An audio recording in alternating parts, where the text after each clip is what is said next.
अस्सलामु अलैकुम रहमतुल्लाहि व बरकातुहू। कैसे हैं आप लोग? उम्मीद है कि आप सब खैरियत से होंगे। अल्लाह आप सबको ऐसा ही खुश रखे। हम सब जिस नबी की उम्मत हैं,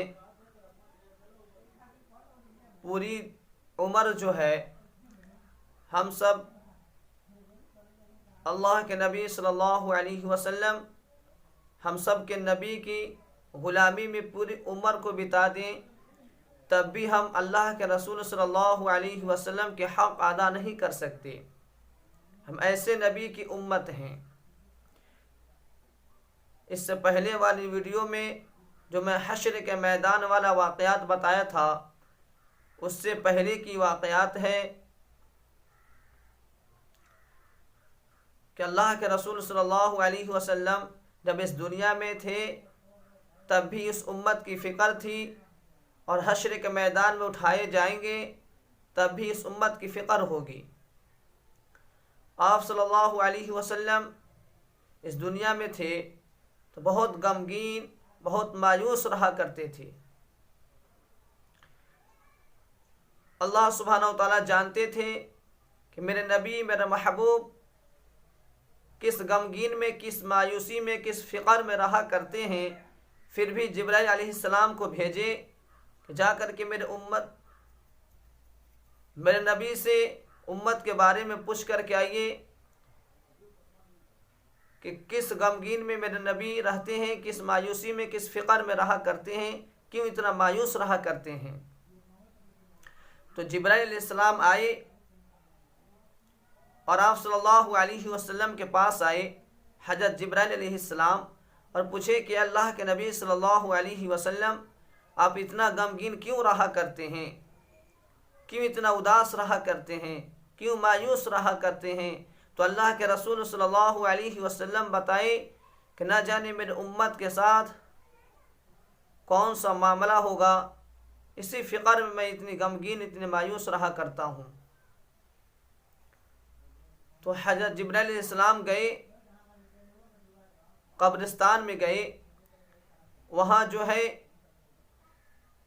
अल्लाह के रसूल सल्लल्लाहु अलैहि वसल्लम को लेकर के गए कब्रिस्तान में, और गए एक कब्र पे हाथ मारा और फरमाया कुम बिइज़्निल्लाह। एक मुर्दा जो कब्रिस्तान से निकला और कहा कि ला इलाहा इल्लल्लाह मुहम्मदुर रसूलुल्लाह सल्लल्लाहु अलैहि वसल्लम।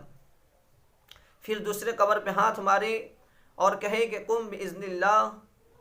फिर दूसरे कब्र से एक मुर्दा निकला और उसकी ज़बान से निकल रही थी कि हाय अफसोस, हाय अफसोस, काश कि मैं दुनिया में था तो अल्लाह के हुक्म, नबी के तरीक़ा मान कर चला हुआ रहता, तो आज मेरी भी ज़बान से ला इलाहा इल्लल्लाह की आवाज़ें बुलंद होती रहती। तो मेरे महतरम बुज़ुर्गों और दोस्तों,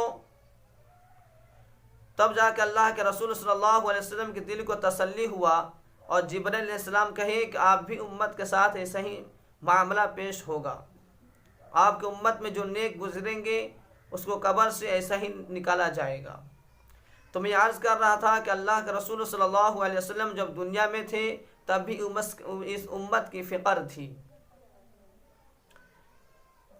आप सल्लल्लाहु अलैहि वसल्लम के पास अल्लाह सुब्हानहू व तआला ने जो रूह कब्ज़ करते हैं फ़रिश्ते हज़रत इजराइल अलैहिस्सलाम को भेजे कि जाकर जाओ मेरे महबूब के पास, अगर वो आना चाहें तो मुझे बुला लें, वो आना चाहें तो उन्हें लेकर के आना, वरना मना कर दें तो मत लेकर के आना। तो हज़रत इजराइल अलैहिस्सलाम आए और हुजराए मुबारक के बाहर खड़े हो गए और सलाम की। तो आप सल्लल्लाहु अलैहि वसल्लम सलाम का जवाब दिए और फरमाए कि इजराइल क्या बात है, अंदर आओ। तो हज़रत इजराइल अलैहिस्सलाम अंदर तशरीफ़ ले गए आप सल्लल्लाहु अलैहि वसल्लम के पास, और कहे कि अल्लाह सुब्हानहू व तआला मुझे भेजे हैं, अगर आप जाना चाहें इस दुनिया से तो जा सकते हैं, आपको मैं बुलाने के लिए आया हूँ। तो हज़रत इजराइल अलैहिस्सलाम से आप सल्लल्लाहु अलैहि वसल्लम ने दरियाफ़्त की कि इजराइल तो रूह कब्ज़ कैसे करता है, मेरे उम्मत को ज़रा उसकी झलक दिखा दो। तो हज़रत इजराइल अलैहिस्सलाम थोड़ी सी झलक दिखाए तो आप सल्लल्लाहु अलैहि वसल्लम को बहुत घबराहट सी महसूस हुई, पसीना सर पे आ गया, और कहे कि इजराइल, मेरी उम्मत को तुम ऐसे रूह कब्ज़ करते हो, इतनी परेशानियाँ देते हो, इतनी मुश्किलात में उनको तड़पाते हो। तो हज़रत इजराइल अलैहिस्सलाम कहें कि अल्लाह के नबी सल्लल्लाहु अलैहि वसल्लम, आपके जो नेक बंदे होंगे उनकी रूह जो है आसानी से कब्ज़ कर ली जाएगी। तो अल्लाह के रसूल सल्लल्लाहु अलैहि वसल्लम मरते दम तक भी इस उम्मत की फ़िक्र थी, और अल्लाह के रसूल सल्लल्लाहु अलैहि वसल्लम शर्त लगाए कि जितनी परेशानियाँ रूह कब्ज़ करने में देते हो, इसमें से आधा मुझे दे दो और आधा मेरे उम्मत में बांट दो।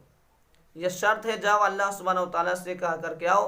अगर अल्लाह सुब्हानहू व तआला चाहें तो यह शर्त को मंजूर कर लें, फिर मैं जाने को तैयार हूँ। तो हज़रत इजराइल अलैहिस्सलाम जो हैं वो गए अल्लाह सुब्हानहू व तआला के पास और कहे कि या अल्लाह, आपके नबी जो है मुझे शर्त लगाए हैं कि जितनी परेशानी, जितनी मुश्किलात में आपके नबी की उम्मत को रूह कब्ज़ करते हैं, उनमें से आधा मुझे दे दे और आधा मेरी उम्मत में बांट दे। तो अल्लाह ने इस शर्त को कबूल कर ली।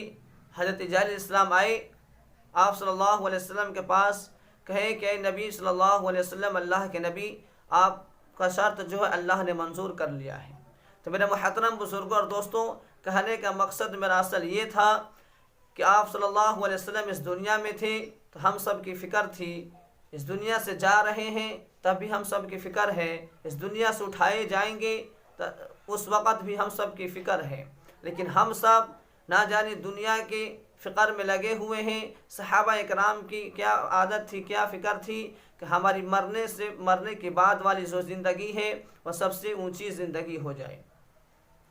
तो मेरे मुहतरम बुज़ुर्गों और दोस्तों, हम सब भी फ़िक्र करें कि मरने के बाद वाली ज़िंदगी की फ़िक्र करें कि मरने के बाद वाली ज़िंदगी हम सबको कैसे संवर जाए। अस्सलामु अलैकुम व रहमतुल्लाह।